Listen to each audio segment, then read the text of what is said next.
Today we are going to start the second chapter of the first unit, जिसका नाम है biological classification. इससे पहले हमने लिविंग वर्ल्ड के बारे में पढ़ा था कि कौन से कैरेक्टरिस्टिक्स हैं जो एक्सक्लूसिवली लिविंग बींग्स को एक्सप्लेन करते हैं, टैक्सोनॉमी क्या है, टैक्सोनॉमिक एड्स क्या है।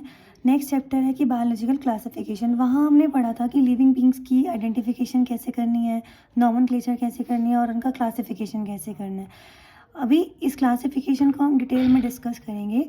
इस चैप्टर में सबसे पहले हम ये देखेंगे कि जो बायोलॉजिकल क्लासिफिकेशन है, बायोलॉजिकल क्लासिफिकेशन का मतलब है जितने लिविंग बींग्स को क्लासिफाई किया गया है उसका हिस्टोरिकल बैकग्राउंड क्या है, मतलब वो कहाँ से शुरू हुआ था और आज मॉडर्न क्लासिफिकेशन सिस्टम कौन सा है, कब किसने ये शुरू किया, कैसे कैसे ये मॉडिफाई हुआ, आज हम कौन सा बायोलॉजिकल क्लासिफिकेशन सिस्टम को पढ़ते हैं।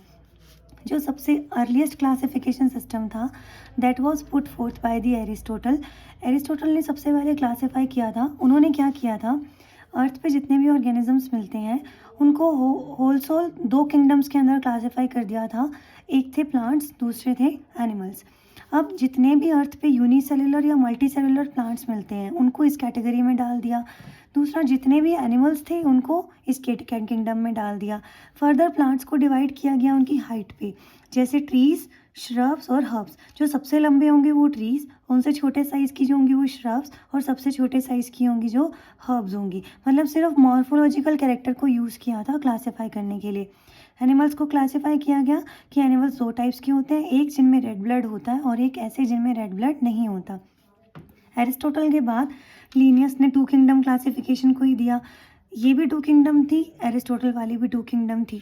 डिफरेंस ये था कि लीनियस ने क्या किया, कुछ मॉर्फोलॉजिकल कैरेक्टरिस्टिक्स के अलावा कुछ एक्स्ट्रा कैरेक्टरिस्टिक्स को भी ऐड ऑन किया for the classification of the organism.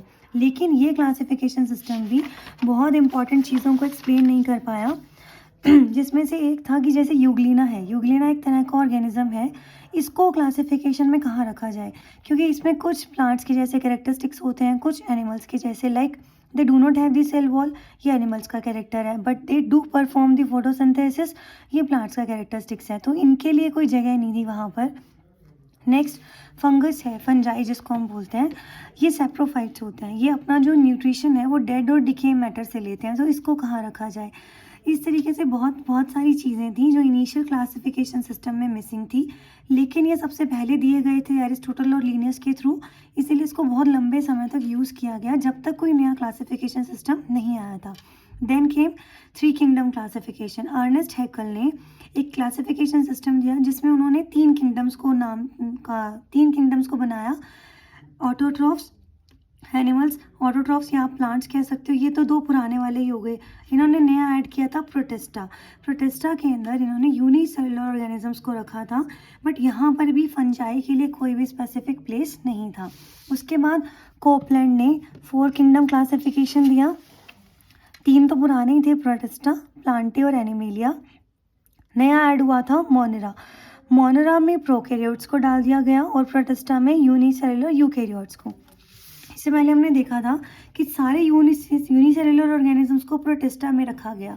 Copeland ने थोड़ा सा उसको और अच्छे से एक्सप्लेन किया कि क्यों ना यूनिसेलुलर जो सिंगल सेल वाले हैं उनको भी डिवाइड कर दिया गया, ऐसे जो प्रोकैरियोट्स हैं और ऐसे जो यूकैरियोट्स हैं, मोनेरा एंड प्रोटिस्टा। ये पहली बार ऐसा हुआ था कोपलैंड के थ्रू कि जब पहली बार प्रोकैरियोट और यूकैरियोट को सेपरेट किया गया था। फोर किंगडम के बाद आया फाइव किंगडम क्लासिफिकेशन, वो विटेकर ने दिया था।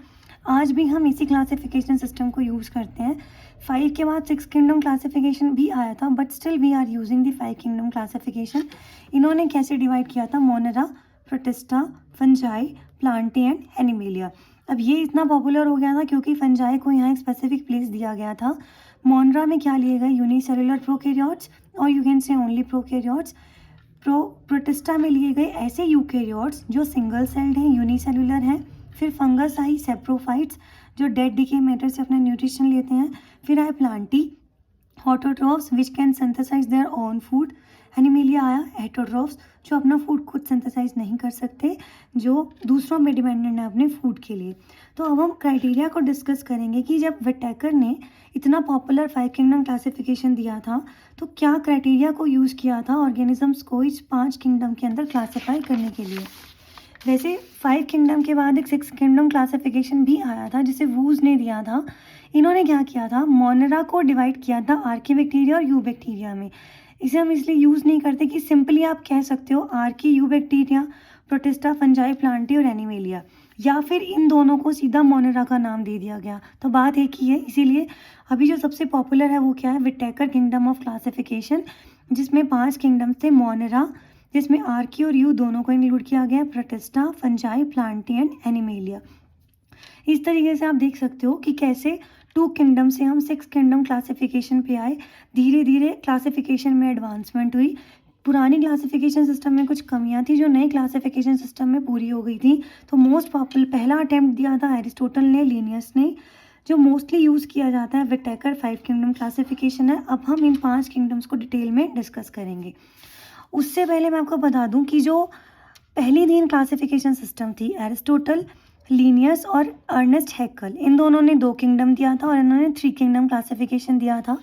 इनको हम कहते हैं आर्टिफिशियल सिस्टम ऑफ क्लासिफिकेशन, क्योंकि इनमें एक ड्रॉबैक था, एक प्रॉब्लम थी इनकी कि इन्होंने कुछ सुपरफिशियल कैरेक्टरिस्टिक्स को ही यूज़ किया था, 2 या 3 कैरेक्टरिस्टिक्स को यूज़ किया था ऑर्गेनिज्म को क्लासीफाई करने में।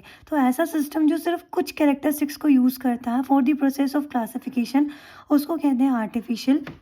ऑन दी कॉन्ट्रेरी, अगर कोई ऐसा सिस्टम है क्लासिफिकेशन का जो सारे के सारे या ज़्यादा से ज़्यादा कैरेक्टरिस्टिक्स को यूज़ करता है, इवोल्यूशन को छोड़कर बाकी सारे कैरेक्टरिस्टिक्स को यूज़ करता है, तो इस क्लासिफिकेशन सिस्टम को हम कहते हैं natural system of the classification. Whittaker का, वूज का, कॉपलैंड का, जिन्होंने 4, 5 और 6, इन्होंने 4 किंगडम क्लासिफिकेशन दी थी, इन्होंने 5 और इन्होंने 6। तो इन क्लासिफिकेशन सिस्टम को कहा जाता है नेचुरल सिस्टम ऑफ क्लासिफिकेशन।